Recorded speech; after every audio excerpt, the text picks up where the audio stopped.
you don't get involved in things you don't know anything about, which I'd got involved in a lot of things. There was other businesses I didn't know anything at all about, had no control over. Right.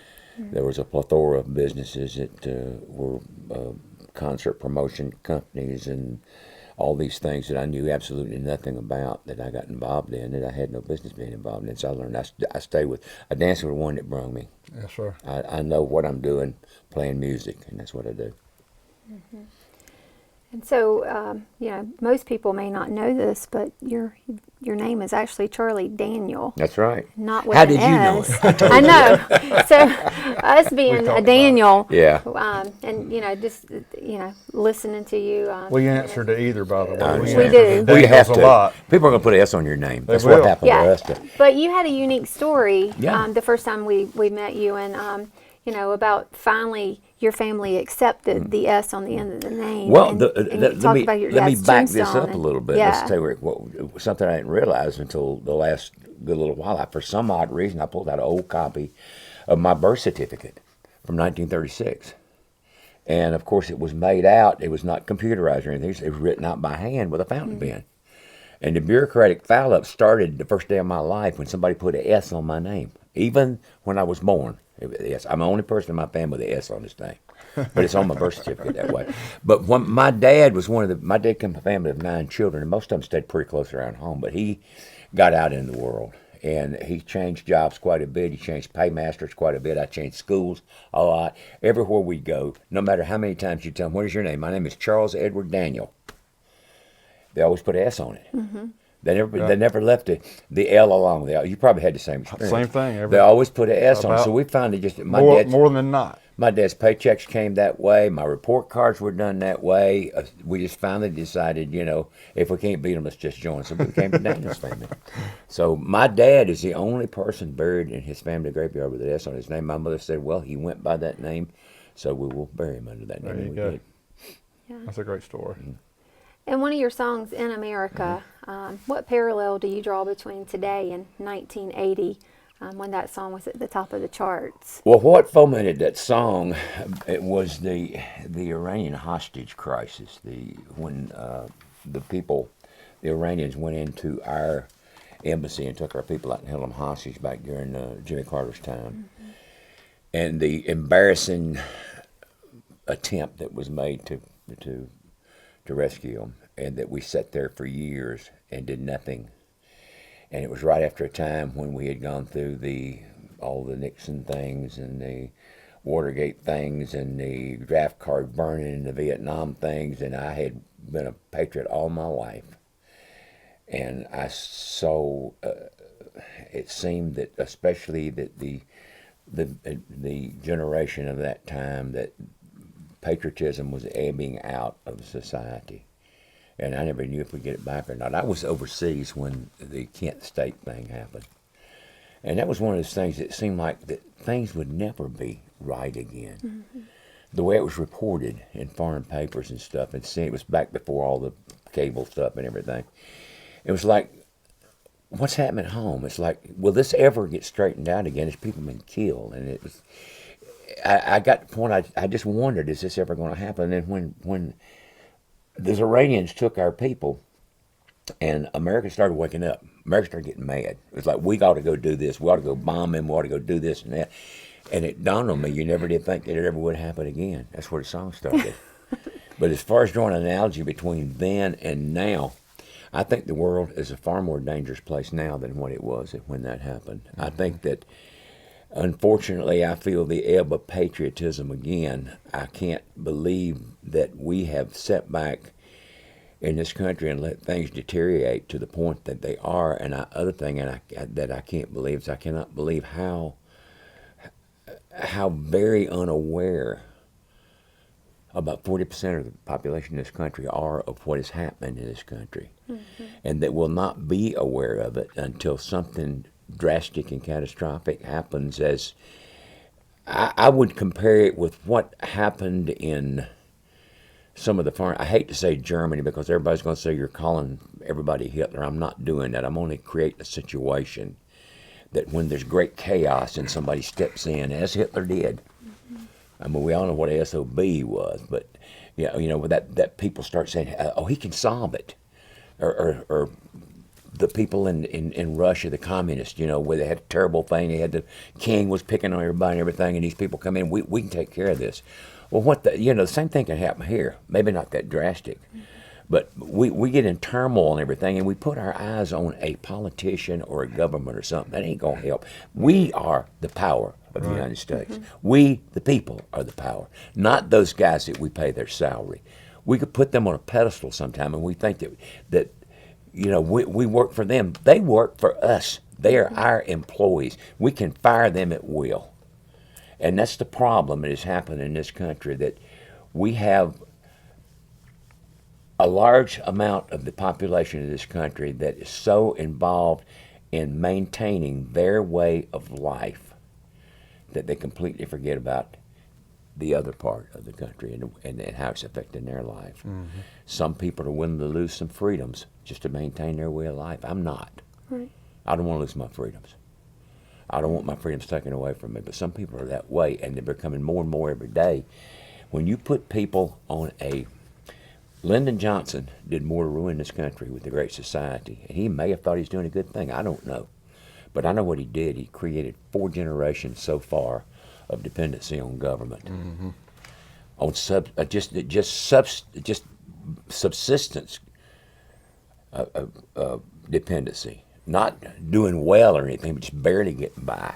I want to see people free to go be successful, free to work and earn their own way, and free to grow a business. And that's the name of the game, work. Yeah, to work and earn your way. Work and ethic. Feel great about it at the end of the day. Right.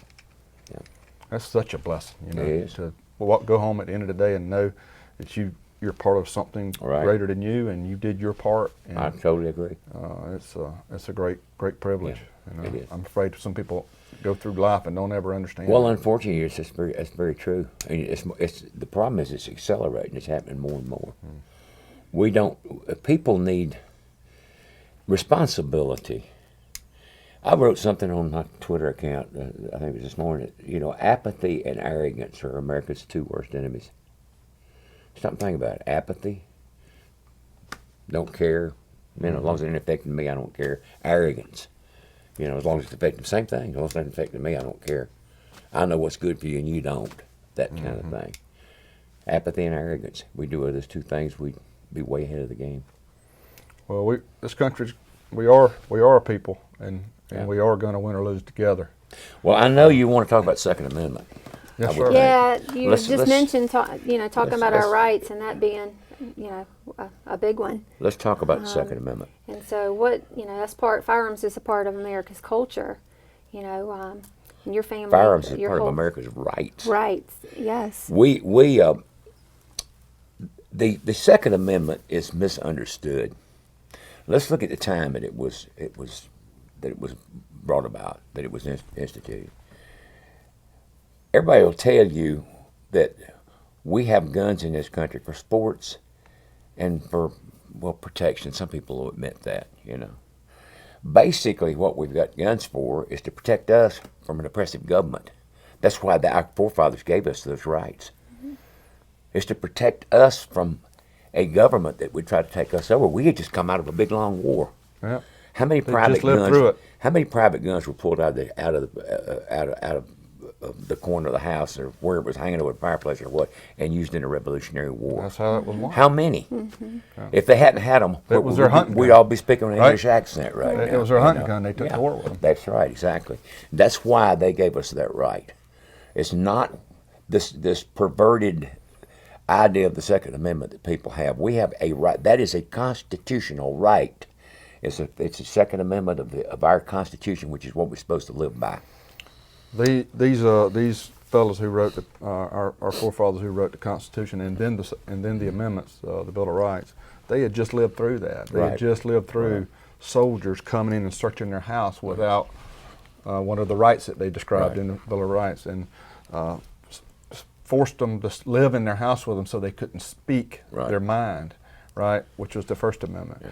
And so all of these amendments are about, okay, our Constitution talks about freedom, but just in case somebody doesn't understand, let's make sure we dial these in that happen to us, so we make sure those things don't happen again. Well, it is. And ultimately, the Second Amendment is the hammer that protects the rest of them. It's the enforcement of the rest of them. Well, we have It's very simple. It's very simple what the Second Amendment says. We have a right to keep and bear arms. Mm-hmm. We don't have. They don't say anything about what caliber we can have. They don't say anything about how many we can have. But we have the right to keep and bear arms. We have a right to keep to protect our families with them. We have a right to use them for sports and target shooting, which we did earlier this morning and enjoyed every second of it. Yeah. But when it comes to beyond that, if I go home tonight and somebody tries to break my house, I have a right to reach over and grab a gun and protect my family with it. Right. That is part of that Second Amendment right. If somebody comes out. If a bunch of rogue military people come out to my house and start a uprising, insurrection or something, I have a right to shoot back at them. Right. That would be if a bunch of let's just put it like this: a bunch of terrorists came around. Yeah. I have a right to shoot back at them. They are threatening my family and me and my life, and I have a right to protect my family and my life from them. They have nothing to do with the United States government. They have nothing to do with anything. They're rogues. You have a right to protect yourself and your family and your property, in my opinion. It's the whole life, liberty, and pursuit of happiness that the Second Amendment protects. Right. And though all of us hope it never comes down to that, I fear that one day it very well may. And if we sit back and let our government, if we elect people that want to take our Second Amendment rights away from us, that we're at their mercy. Every country that's ever been taken over by a totalitarian government has been disarmed first. Every one, every government. They've taken away the private arms that people have, and they have you're at their mercy. There's nothing you can do. And I want to tell you something else. Anybody who thinks that guns cause murders, I want you to take, and I know that there's certain amount that goes on. Okay, we need to keep guns out of the hands of people who have no business with them, but the people who have no business with them don't obtain them legally now. Right. If you want to get your eyes open, get on your computer and look up the amount of stabbings in the UK where they don't have guns. That's right. Look it up. And they don't talk about that in the media as much as it's all about firearms. No, and look at the people that get blown up with bombs and IEDs and these things that these people. Look at the people that got blown up in Boston. Mm-hmm. And look at the people that got there's more than one way to kill people. And if somebody's going to kill somebody, if they got a gun or a baseball bat, they're going to do it. If they want to do it, they're going to find a way to do it. So you want to blame? That's a catch-all thing. The easiest thing. You look at what's happening in Chicago right now. You got an administration up there that evidently are either completely lost or they just don't give a damn about what's happening. But it is a shame on this country that such a thing exists. If those people want to go kill each other, put them out in the desert and let them do it. I don't care. Well, I do care, but I mean, I don't, but there are people with children and grandchildren that have to walk down those streets. A woman got killed pushing a baby buggy just the other day. Yeah. People should not have to live under those circumstances. Should not have to live that way. Yeah. So, and then the people who have to live that way, they can't get a gun to protect themselves with. They're at the mercy of these people. Well, that's the way the whole country would be if we're disarmed. We would be at the mercy of the people who had the guns. Right. Mercy to criminals. Right. Absolutely. And you have a deep, deep respect for military. Oh, I have so what's driven you all these years to make that an important part of your music? Well, I know you have different foundations and charities that you've started as well. So we can talk about some of those, perhaps, the Journey Home Project. My music is a reflection of my life and my beliefs and things to a big extent. So that's, I was born in 1936. I was 5 years old the day Pearl Harbor was bombed. I remember it. I remember listening to it over the radio, my granddad's radio, about I didn't know what had gone on really, but I knew it was a very serious thing. And I learned a long time ago, I was born in a seacoast town, and a seaport town where we had boats sunk just off of our coast by German U-boats. Mm-hmm. Sometimes it was said it was so close you could see the fires of battle from our beaches. I never saw it. I was too young. But we took the war very seriously, and I learned a lesson. I say this on stage every night. Only two things protect America. That's the grace of Almighty God and the United States military. That's right. It was that way then. It's that way now. It will be that way as long as we remain a free and sovereign nation. That's just how it is. That's what keeps us free, is the grace of God and the United States military. So I have a great respect for the military because they've kept me and my family and my loved ones free all these years. The other thing is, there is a great need for veterans now that are returning from, most of the ones that we deal with have come back from war zones. But to make the transition from military life to civilian life, it seems to us uninitiated people, would seem like it would just be changing jobs or something. It would be no big deal. It's much, much more than that. It's making transition from a totally diametrically opposed life, one life to the other. And there are a lot of things, there are a lot of needs in between. Some guys handle it really well. Some guys and girls, I should say, handle it really well, and they come in and they walk back into life and they get along fine and everything, but there's others that really, really have problems. We owe our military people an unpayable debt of gratitude, and part of that gratitude should be that whatever they need to help them to fit back into civilian life when they come back, they should have it. It's not going to be supplied by our government. That's right. Our government cannot run a post office. It cannot run an IRS. They can't run anything. And they certainly do a sorry job of trying to run the VA. So we started a lot of people have foundations and projects going to try to help our military people when they come back, our veterans, and we're just one of the ones. We're a small one, but we try to help them in whatever way that we can. We've done all kinds of things. We try to help with education. We've done things as mundane as buying furniture for people, buying a car for somebody to get to work. Whatever the need is, it's something that's a very small need that really affects somebody's life. We had a guy that was walking to work. He had no way to get there. He had to, however he could get there. We just helped him get a car. Had a guy living in a house, no furniture. And that was just last week. I think you bought a car for and a vet. and helping people go to college, get re-educated, re-educate their lives. And that's all a part of the Journey Home That's Project. all part of the Journey Home Project, yeah. So, I would encourage anybody that you get a chance to help a veteran, there's no more noble calling. By all means, do it.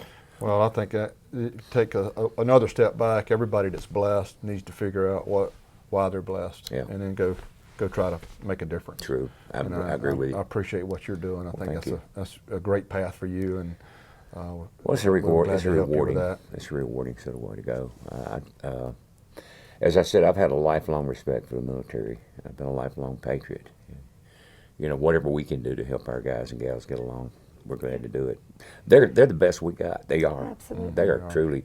If the youth of this country had a sense of responsibility and the character and the work ethic and everything that our men and women in uniform have, this would be a far, far different country.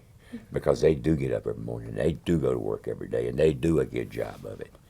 And they are regimented, and they are disciplined, and they are responsible. And if you stop and think about what if 350 million Americans were that way, what kind of country would we live in? So these guys, they're the best that we've got, and we should treat them as such. Yeah.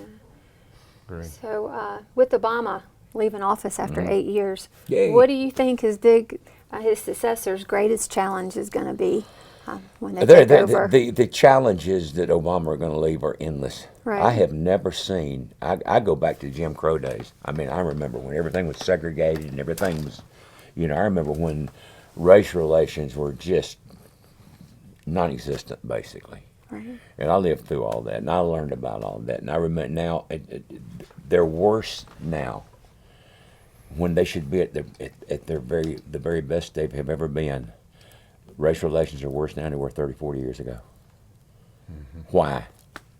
It's our Supreme Court is at the tipping point. One more Supreme Court justice, and we're history. A lot of the stuff that we consider to be our rights are history. They just bypass Congress and go to the Supreme Court. We owe a national debt of $20 trillion. You run out of ink putting zeros on that.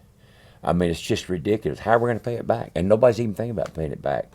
And we're talking about this earlier. The day is soon coming. It's just a statistical fact that it will take 100% of GDP to pay that back.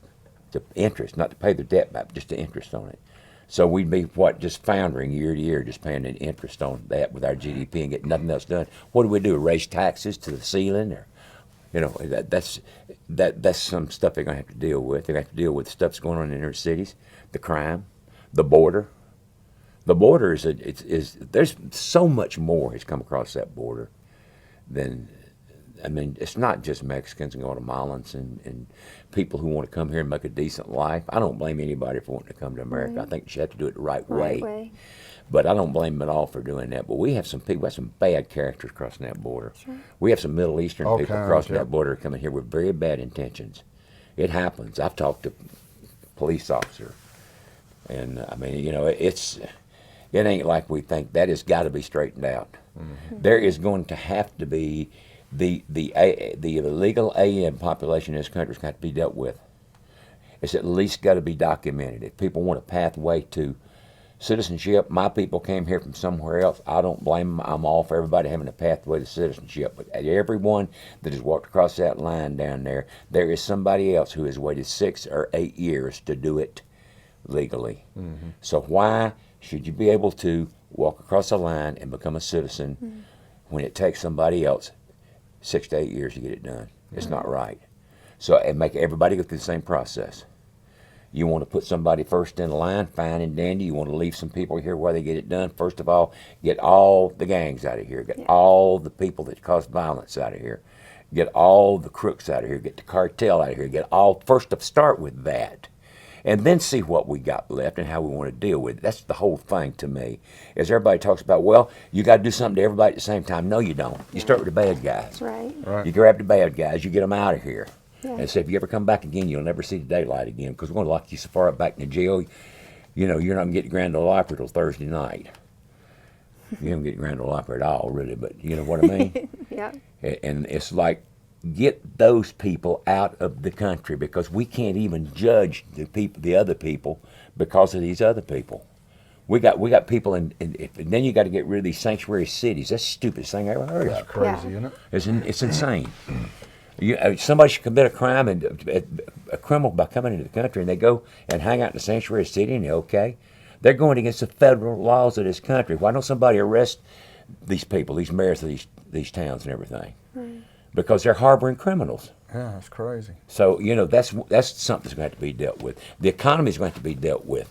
The economy is going to take a lot of dealing with. Our prestige, our respect is going to have to be dealt with. One of the biggest things we've got to deal with is what a lot of people don't realize. Obama has got rid of more of our seasoned military officers, our most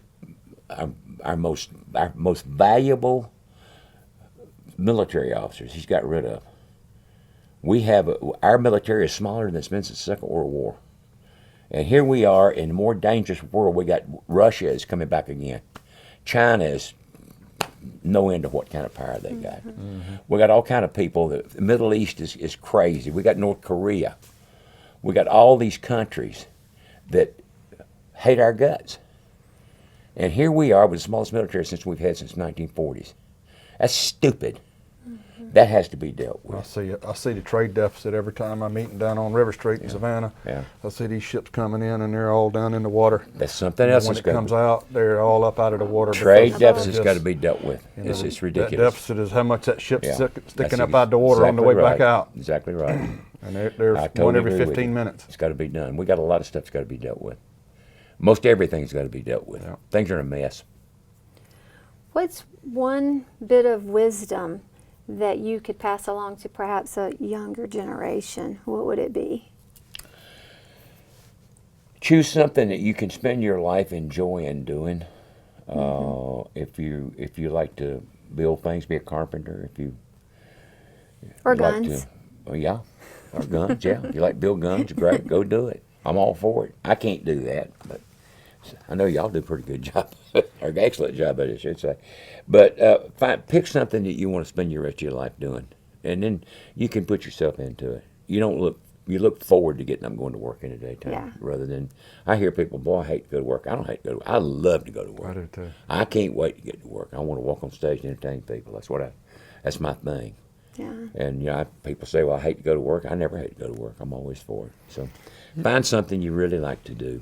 And You've been blessed. I was, of course, I grew up in the '70s when a lot of your, first songs really hit the charts, and I think about some of the songs, Woolly Swamp and Uneasy Rider, and even the song Carolina, I Remember You. Those songs in my mind is just you have such a gift of creating imagery in the hearer's mind, right? So, I still to this day, every time I see a moon come up, I think of, moon the color of new made country butter. I think about it every time. well, when I was a kid, that's what the moon looked like to me. It looked like, like country butter before they put any. They actually put color in butter to make it yellow, because it's not yellow. It's actually white, more white, just maybe a little yellow shade to it. And of course, I come up a time where people had cows and made butter, and that's what the moon used to look like to me, was that new made country butter. And the sky, I remember before we had the humongous pollution that the Eastern Seaboard has got now. There was so many stars in the skies. It was just Amazing. Yeah, and you still see that. I remember going to Canada a few years ago, and we were going through, I think, Montana or somewhere, just sparsely settled place. And I remember stopping the bus and getting off and looking up, and it's still that way. It's still that way up in that part of the world, but that's the way it used to be in North Carolina. Might have been you spend a little bit more time at night outside, Well, raccoon hunting or something. I remember when you could literally, the moon would be so bright you could walk by it. You could walk down a Absolutely. path by it, Yeah. But that was my impressions of what I remember. The snowflakes as big as goose feather. I remember my first snow that I remember seeing, and it seemed to me like the snowflakes were that big. They weren't, but it seemed to me like I was just real small, and it seemed like they were just that way. And that's how I remember that.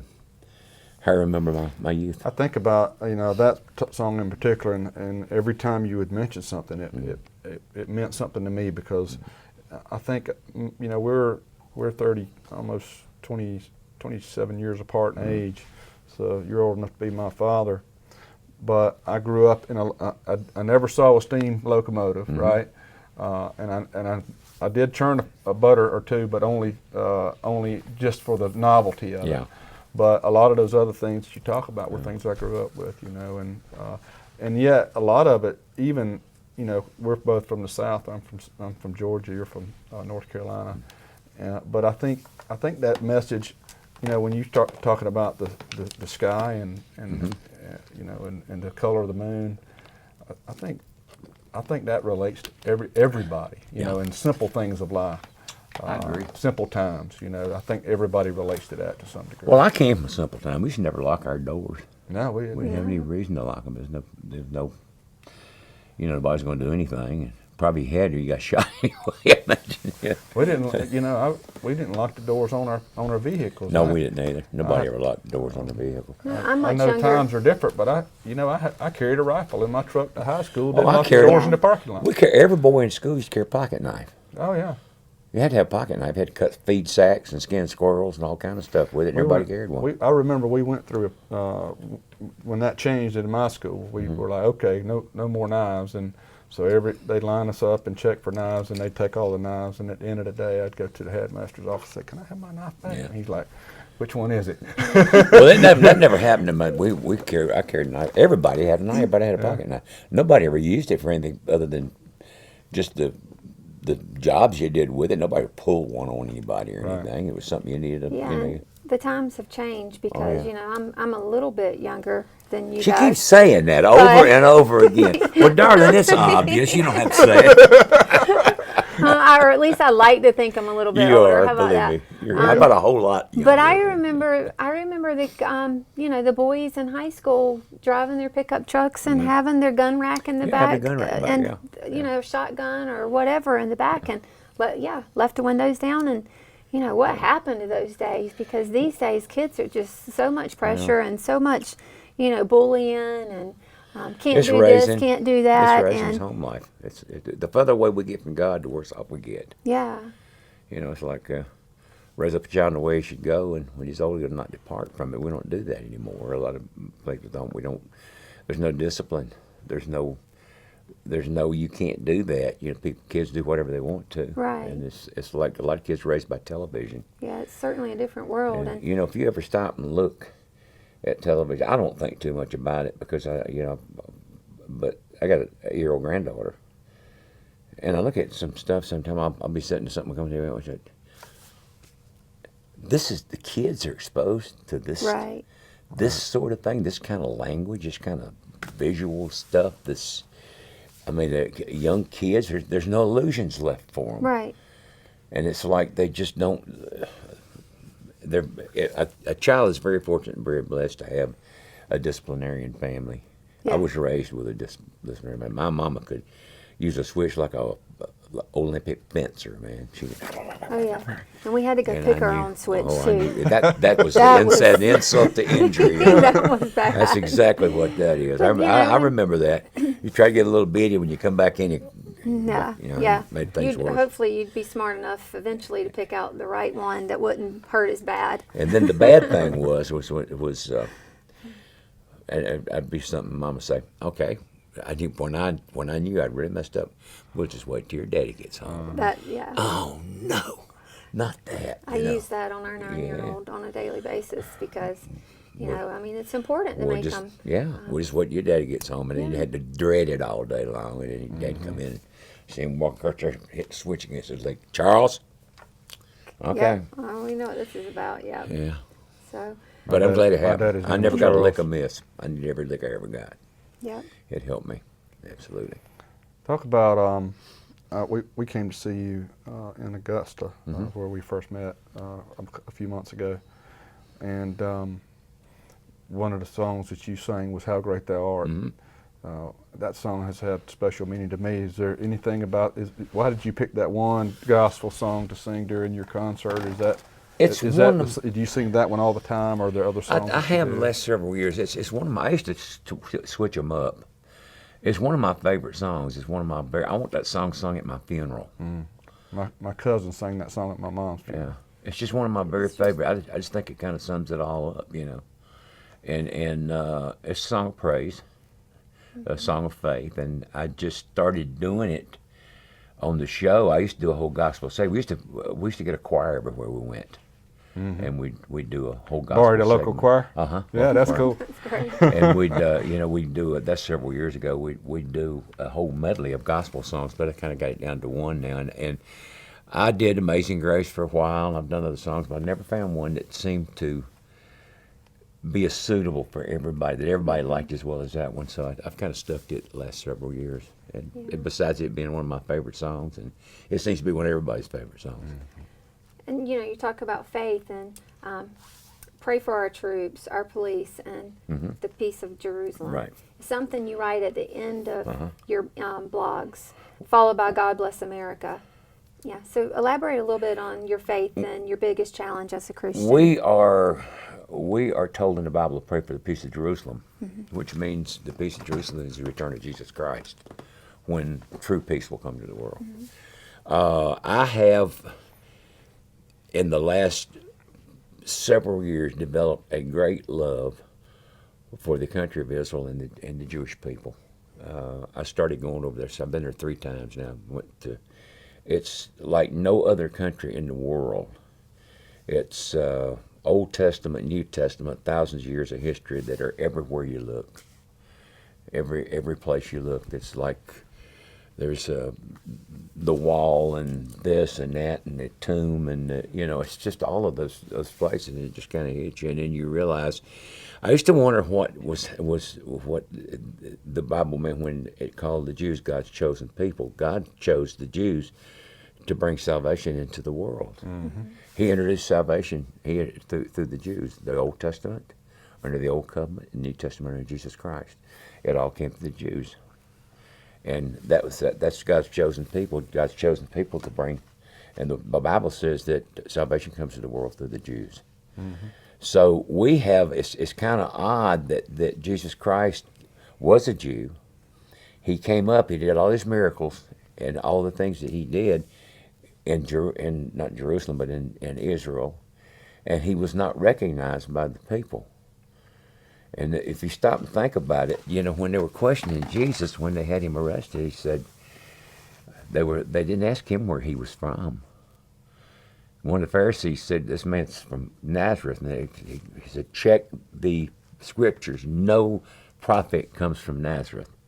Jesus Christ was born in Bethlehem, the city of David, which the Bible prophesied would be where the Messiah was from, but they didn't ask him that. But the whole thing about with the Pharisees, he was a threat to them. Mm-hmm. He was tearing their thing down. It was like they had it made. They were the power. They were the power, and it's like still to this day they don't. They're Messianic Jews, but a lot of Jews don't really accept Jesus as their Savior. But a lot of there are a lot of people, a lot of them that do. But the Bible says, and I don't. This is one of the things I really don't understand. I don't understand exactly how it works and everything. But it says something about and all Israel will be saved. Mm-hmm. So I don't question Israel. But I have just developed a love for that country. They say going to Israel will change your life. It changed my life. And the people, as stiff-necked as some of them are, and they still have Pharisees there. They still have, there's still some of them are just don't like us at all for being Christians and stuff. But there's something about Jewish people that I just literally love. Mm-hmm.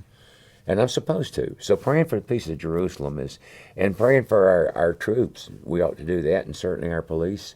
Our police, I read these things, I see these things on TV. Every 99.9% of all the problems that people have with police could be avoided if they would just do what the officer tells them to.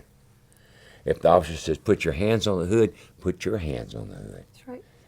If the officer tells you, get out of the car, get out of the car. The officer tells you, I want to see your driver's license, your registration card, you very gingerly take them out. The officer asks you got a gun in the car? Yes, sir, I have, and I got a permit for it. Would you like to see my permit? Would you like to see my gun? I get stopped. I put my hands on the wheel. That's the thing. Before they walk up. That's all, I don't even want them to have to ask. That's to do all that. you got to do, and basically all they're going to do is do their job. If you're drinking, they're going to take you out. They're going to take you out and take you to jail, more than likely. If you're not, if they stopped you because you got a tail light busted out or something like that, they're going to basically say, get that tail light fixed, we'll see you. Right. And that's about it. And that's all there would to it. But what happens, people escalate these things into problems, and it ends up in a shooting match. And you cannot blame a policeman for protecting his life. Mm-mm. No, and it goes back to that discipline thing as kids. And, there's laws in place for a reason. Right. And all you have to do is follow them. Right. It's that simple.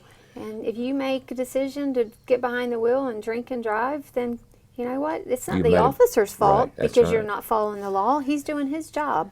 But you can't blame an officer for protecting his life. Absolutely not. If he thinks you're going for he's got a split second to decide if you've got a camera in your hand or a phone in your hand or if you've got a gun in your hand. Mm-hmm. That's right. If he tells you don't do that, just don't do it. Just put your hands out. That's Leave right. your hands. You're not going to shoot him with your foot.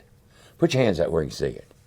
And just stay that way. Put your hands somewhere where he can see your hands and stay that way until this whole episode is over with.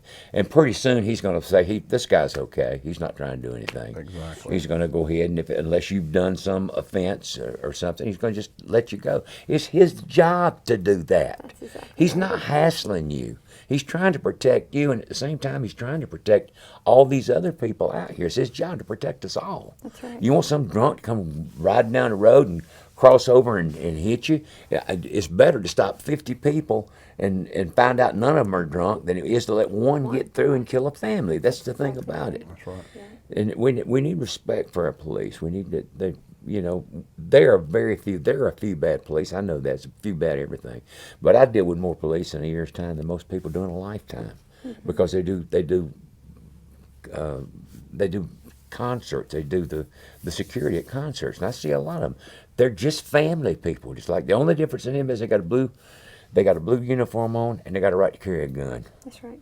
And other than that, they're just like us. They're family people. They got children and grandchildren. They're trying to make a living. They're trying to get by, and they want to go home safe to their family tonight. So don't hassle them. Right. Don't give them any reason to think that you're trying to cause them any harm. Keep your hands visible. Keep your voice modulated. show respect, and they will show respect to you. And 99.9% of all the problems that are between police and civilians can be done away with in that way. Right. Talk to me about the Volunteer Jam and what that's all about. And you got an all-star lineup, obviously. Volunteer Jam started in 1974 as a live recording session. We were doing an album called Fire on the Mountain. We were recording it in Macon, Georgia, and we had 2 songs that we wanted to do live in front of an audience. We wanted to do the Orange Blossom Special and a song I wrote called No Place to Go. And about the only place we could draw a crowd at the time was in Nashville. We'd had some success here in Nashville. And we got the 2,200-seat hall, War Memorial Auditorium in Nashville. We scheduled it. My old manager said, let's call it the Volunteer Jam because the Volunteer State of Tennessee. That first year, I invited, just kind of casually invited some of the Marshall Tucker guys to come up and jam with us. And they came, and Dickie Betts was in town from the Allman Brothers Band. They both came by. Nobody knew they were anywhere around. I brought them out on stage unannounced. I just brought them out, and both of those bands are hot as a firecracker here. And it just took on a life of its own. It just became an event. I've seen very few things like that happen. I've seen a few happen. This was one of them. It became an event. We moved it out of a 2,200-seat hall the first year into a 13,000-seat hall the next year. We did it for many years after that, and we quit doing it every year. But we did one last year. This is the 42nd anniversary this year, and we're doing it again this November in Bridgestone Arena in Nashville. And we do have a great lineup. We have a wonderful lineup, and I don't know when you're going to show this. I'll go ahead and mention it. It doesn't make a difference anyway. It's all that note. We got Larry the Cable Guy. We've got Chris Stapleton. We got Travis Tritt. We've got Kid Rock. We have got Luke Bryan, and we've got there'll be some other people I can't come out and say right now because they're. But yeah, it's going to be quite a night. Can't Sounds spill like the an beans awesome just time. yet. It'll Yeah, be a great night. we're excited. We got an invitation for that, by the way. You will so enjoy yourself. We will have a good time. Yeah, we're absolutely. looking forward to Yeah. it. So, the song, "The Devil Went Down to Georgia." So, where did he go, and what's the inspiration behind that song? Well, he must have went to Savannah, I guess. But, the song, we were there again. It's a recording. It's a pretty boring story, actually. It seems like it should be something exciting, but it's not. We were doing an album called Million Mile Reflections, and we had written and rehearsed an album's worth of material. We had moved our instruments into Woodland Sound Studios in Nashville, and we were recording. All of a sudden, we said, we don't have a fiddle song. Well, we didn't know that before we went in, or decide that before we went out. I don't know, but we didn't. We took a break. We moved our equipment out of the recording studio into a rehearsal studio, and I had this thing in my mind. Devil Went Down to Georgia. I don't know where it came from. It's just one of those things. And I started and sat down with the band and said, let's do this, let's try that. And we did. And I went off and finished the lyrics and went back in and recorded it. It's that simple. I don't know where the idea came from, unless it was an old Stephen Vincent Benet poem that I read in high school called The Mountain Whippoorwill, which I was as a young fiddle, but it's about a fiddle thing. It might have got me thinking in that direction, but it was a totally different story. Right. So. Yeah. Well, That's there's a great two story. versions of it, so talk to me about that. I tell people there's a Methodist version and a Baptist version, and I won't tell them which is which. So, they can choose whichever one they want. Okay, that's fair enough. So we'll go back to the first question Okay. now. So just kind of tell me about the early days and how you got started in the music business, and obviously now, today, I think everybody considers you an icon. So you've come a long way. Well, I started my very first playing music or being able to do anything with music was a friend of mine named Russell Palmer, who I had known for a long time. I went to his house one day. He had an old guitar, an old Stella guitar, great big neck, strings were rusty and everything. And he actually knew literally about 2.5 chords. He could play G, C, and sometimes D. If he took his real time. And I said, you got to teach me that. You've got to show me. I've always wanted to learn how to play, and I've never had any chance to do it. And he did, and we kind of started from there, just bugging everybody. Very few people played, but there'd be a guy once in a while to play a little guitar and begin to show us what he knew, and we just kept going and put little bands together and stuff. And I just kept on until I could play songs, and that's all I've ever wanted to do since then. I just headed in that direction. Moved to Nashville in '67. I got my first recording contract in '71, and my records were a well-kept secret up till 1973. Did a song called An Easy Rider. First hit album we had was an album called Fire on the Mountain. We did back in '74. And we had Me and My Reflections in 1979. And that was the one that really got the ball rolling. The ball was rolling pretty good before then, but it really it picked up a lot of speed after that. And I'm still here. I'm still here with my band and my crew and my buses and my truck. I'm ready to roll. That's right. Playing hard, and you hadn't missed a beat because Working at it, yeah. we saw you sure. in Augusta a few months ago, and I was amazed. we were amazed that Yeah. You went out there and performed on that floor like what you a were. performance that was! I mean, Well, that's all I know how to do. I can't do that was anything a else. big performance for a young guy. It was. I can't do anything else. I can't play. I can't do anything but play music. That's all I can do. And I work about 2 hours a day, and The song "Let It Roll." Mm-hmm. In your song, you talk about your daddy saying, Yeah. "It's a good path, son." it sure has been Sure for been me. a good path for you. It's been a wonderful path for me. It actually has. I just thank God I can make a living doing something I enjoy as much as I do playing music. I'm very serious about that. Yeah. The older I get, the more I realize that everything, every breath, every heartbeat, every good thing that's ever happened to me comes from God. Mm-hmm. Everyone, every blessing, every note I can play. And the older you get, the more you see these things line up for you, and things that happened to you in the past, you don't really understand why. But then later on, you're like, okay, I see what he was doing now. Well, yeah, I mean, You know? sometimes we got to get our fingers burned to learn a stove is hot. That's right. So it's a learning. Life is a learning process if we'll let it be. I've had to beat my head against the wall quite a few times and had to make the same mistakes several times to actually get the point. But after a while, even hard-headed people learn. Yeah. Yep. You'll eventually get it. That's all the questions I have. So we Well, just wanna I've thank you enjoyed for your time. spending the day with you folks, and I appreciate you letting me shoot some of those great guns. We had You're welcome. a great time down at the range, and I'm looking forward to shooting them again. All So right. one day, hopefully, I guess it was 2 or 3 years ago, we did this commercial. We followed all the rules. We wanted to do, a local commercial for our area during the Super Bowl. And so, like I said, we followed every rule there was to follow. The NFL had out there, but they still decided to, they didn't approve of our video and our commercial and wouldn't let us air it. But we're gonna keep fighting that battle. Well, you run Maybe into one day this. we can get you in there with us, and we can have country music and You run into guns this. and- You run into this political correctness thing, That's right. which is a hollow, absolutely nothing. It means nothing. It has no underpinning. Because you change the name of something, it doesn't change. That's right. Because you say that something, it's just absolutely ridiculous. I hate political correctness. Yeah. I totally despise it. And it's like, I don't know what's with the NFL. All the stuff that goes on in the NFL, you think a good, decent gun commercial would be a relief. Yeah. Some of the boring stuff they put up with. Speaking of I know you were talking about, said something about Colin Kaepernick yeah, a while back. What an unfortunate thing that this young man did. And I sometimes wonder, and I tend to be just like everybody, I tend to really disrespect him for doing it because I have a great love for America and the flag and the things that the flag represent and the national anthem, which represents us all, our flag, our way That's of life right. and everything.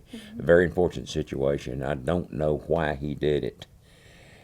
But if he actually thought that he was doing any movement that he was involved in any good, he was so off center.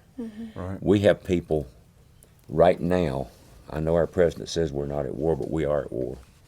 We have people fighting and dying around the world so he can play football and make millions of dollars a year, so he can live the kind of a privileged life that he's lived. If you're going to disrespect something, don't disrespect them. And when you do that on national television, you're disrespecting them and us and the flag and everything to do with America. That's right. If you've got a cause, call a press conference. He's a well-known ball player. He could do that. He could call a press conference and say, I want to speak to the press today, and I want to tell you guys something. I think Everything that I disagree with. everything I disagree with, I want to tell you about it, and I feel this way about it. He got plenty of coverage about that's it. right. But you don't do that. You don't disrespect America and the troops and the men and women that we've got overseas fighting and dying for us, and all the rest of us and our way of life and everything that we stand for. You don't do that on national TV and expect to get away with it. That's right. So I feel sorry for the kid. I wonder how bright he is. I don't know if he's very bright or not. Maybe he's not. Maybe he thought he was trying to spike his career up a little bit or something, because he hadn't been playing good the last good little while. So I don't know what's going to happen with him. But, you know, I'm a very forgiving person. I'll be glad if he'll just stand up next Sunday.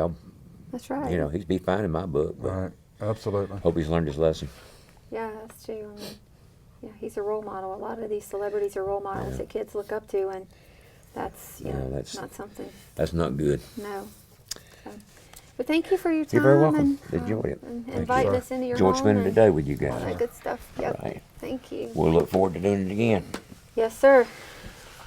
Well, I guess I better go get in Opry mode. Probably, You huh? better go get an Opry mode. We're gonna see you there tonight.